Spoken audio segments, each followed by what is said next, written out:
Lovecraft es uno de los maestros de la narrativa de terror.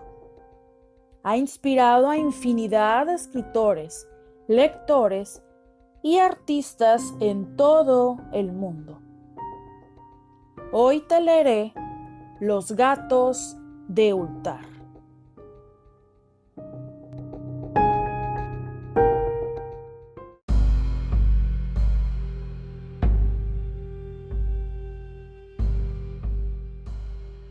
Se comenta que en Ulthar, una villa situada más allá del río Sky, ningún hombre puede matar a un gato, cosa que creo con total convicción cuando observo al que en este momento está ronroneando frente a la lumbre.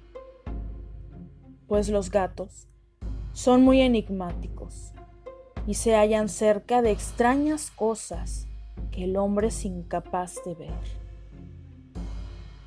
Constituyen el alma del antiguo Egipto y son los portadores de las leyendas de las ciudades olvidadas de Meroé y Ofir.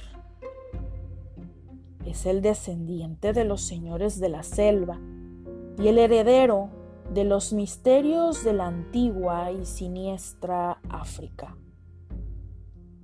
La esfinge es prima suya y hablan una misma lengua. Pero él aún es más antiguo y puede recordar todo lo que ella ha olvidado. En Ulthar, antes de que los caciques prohibieran las matanzas de gatos, residían un anciano campesino y su mujer, que se divertían poniendo trampas a los gatos de sus vecinos para matarlos después. Desconozco cuáles eran sus motivos, pero hay muchos que aborrecen sus maullidos durante las noches y les disgusta que anden por patios y jardines de manera furtiva cada atardecer. Fuera la razón que fuese, el asunto es que este anciano y su esposa disfrutaban cazando y matando a todo gato que rondase por su miserable tugurio. Y por los ruidos que se escuchaban durante la noche, muchos de sus vecinos sospechaban que la forma con la que los eliminaban debía ser de lo más peculiar. Pero los habitantes de la comarca no hablaban de ellos con el anciano y su mujer, por la expresión de sus rostros marchitos que mostraban siempre, y que su cabaña era muy pequeña y siempre estaba sombría bajo las sombras de unos enormes olmos que crecían en la parte posterior de un patio descuidado. En verdad, aunque los dueños de los meninos odiaban a estos repulsivos personajes, aún les tenían un mayor temor. Y en vez de acusarles de brutales asesinos, se limitaban a evitar que sus amadas mascotas pudieran acercarse al apartado cobertizo oculto bajo aquellos árboles tan sombríos. Cuando un gato desaparecía tras un inevitable descuido y sus maullidos se oían en la noche, el dueño suspiraba con impotencia o le daba gracias a Dios porque no hubiese sido uno de sus vástagos, pues los habitantes de Ulthar eran personas sencillas y desconocían de dónde habían llegado aquellos gatos. Cierto día llegó a las empedradas y angostas callejuelas de Ulthar una extraña caravana de vagabundos que procedían del sur. Eran individuos bronceados y errantes, diferentes de otros nómadas que llegaban un par de veces al año a aquella villa. Adivinaban el futuro en la plaza del mercado a cambio de unas monedas y compraban vistosos avalorios a los mercaderes. Nadie conocía su procedencia, pero se percataron que solían rezar unas extrañas plegarias y que tenían dibujados en los laterales de sus carromatos unas insólitas figuras de cuerpos humanos, cabezas gatunas, de halcones, carneros o leones. Y el jefe de la caravana vestía un tocado con un par de cuernos con un curioso disco en medio. En aquella singular caravana había un niño, huérfano de padre y de madre, cuyo único acompañante era un gatito negro, muy pequeño, al que cuidaba. La peste no fue muy amable con él, pero le concedió a aquel ser diminuto y peludo que amortiguara sus penas. Y cuando uno es muy joven, se encuentra siempre un enorme alivio en las pícaras aventuras de un gatito negro. Así, aquel pequeño al que los sujetos bronceados denominaban Menes, sonreía cada vez con mayor frecuencia y lloraba cada vez menos mientras se sentaba a jugar con su gatito travieso en los peldaños de un carromato repleto de extrañas pinturas. Durante la mañana del tercer día, desde que llegaron a Ultar, los vagabundos, Menes fue incapaz de encontrar a su gatito. Y cuando los habitantes de la comarca le vieron llorando en una plaza del mercado, le hablaron al anciano y de su mujer y de esos maullidos que se podían oír por las noches. Y cuando el muchacho escuchó todo aquello, sus llantos se tornaron reflexión y pasó después a las plegarias. Extendió sus brazos al sol y rezó en una lengua que ningún aldeano fue capaz de entender. Pero, en verdad, tampoco hicieron demasiados esfuerzos en entenderla, ya que el cielo había acaparado toda su atención, así como las curiosas formas que las nubes iban adoptando. Y pues resultó muy extraño.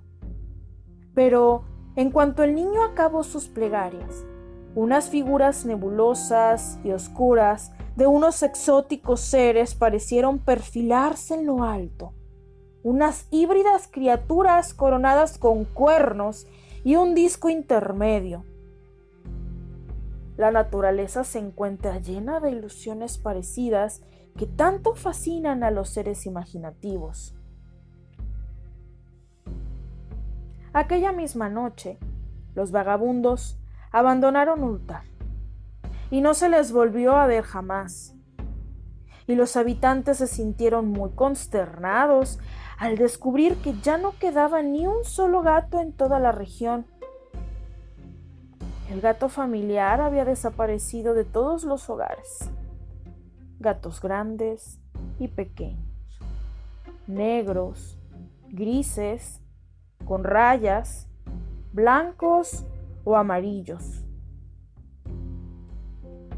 El viejo Crano, el burgomaestre, juró que aquellos morenos vagabundos se habían llevado a todos los animales en venganza por la muerte del gatito de Menes, maldiciendo a aquella caravana y al pequeño.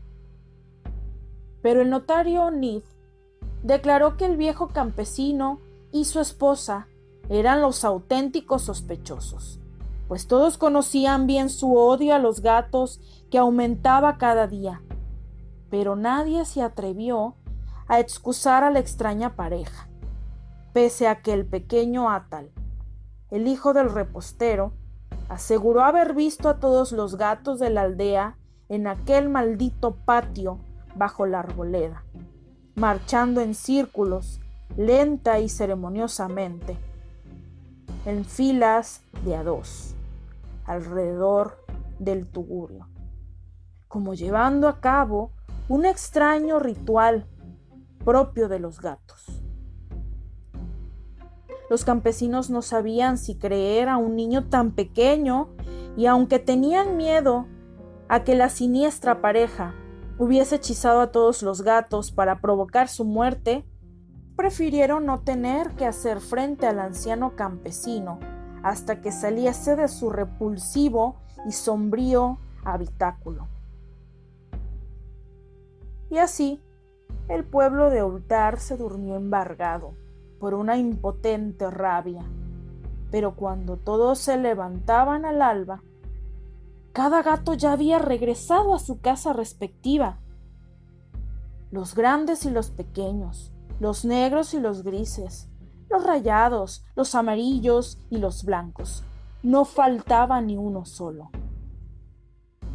Todos parecían lustrosos y vigorosos, y ronroneaban colmados de satisfacción. Los aldeanos hablaron entre ellos y no quedaron poco asombrados. El viejo Cranon volvió a insistir en que aquellos morenos vagabundos se los habían llevado, ya que los gatos no habrían regresado vivos jamás del chamizo del anciano matrimonio.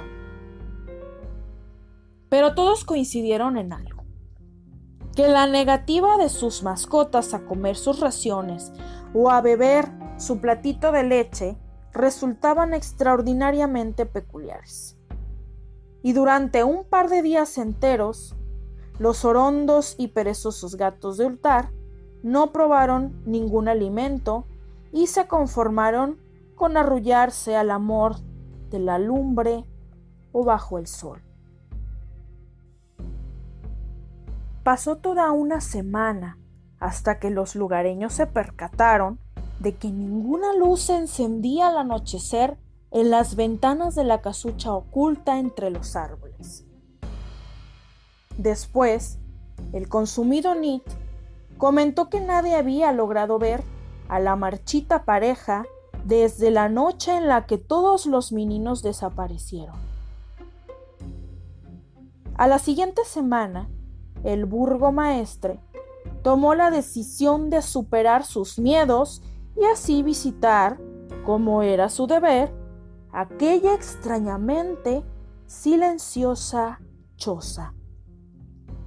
Aunque tuvo la suficiente prudencia de llevarse como testigos a Shang, el herrero, y a Tul, el picapedrero. Y tras derribar la frágil puerta, no pudieron encontrar más que un par de esqueletos humanos, limpios e impecables, recostados sobre el suelo de la tierra, así como un montón de cucarachas que correteaban por los oscuros rincones de la choza. Se habló después mucho entre los habitantes de Ultar. Sat, el corregidor, discutió mucho tiempo con Nit, el enclenque notario. Hasta el pequeño Atal, hijo del posadero, fue interrogado intensamente y se le regaló después un dulce como compensación.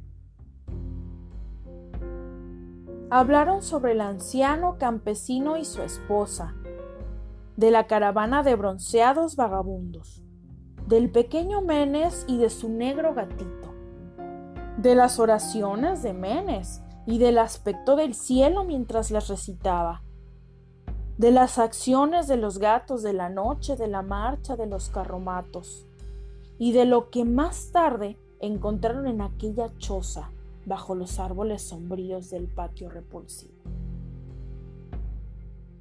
Y al final, los mandatarios acabaron aprobando esa famosa ley de la que tanto comentan los mercaderes de Atej y de la que discuten los peregrinos en Nir, que en Ultar ningún hombre puede matar un gato.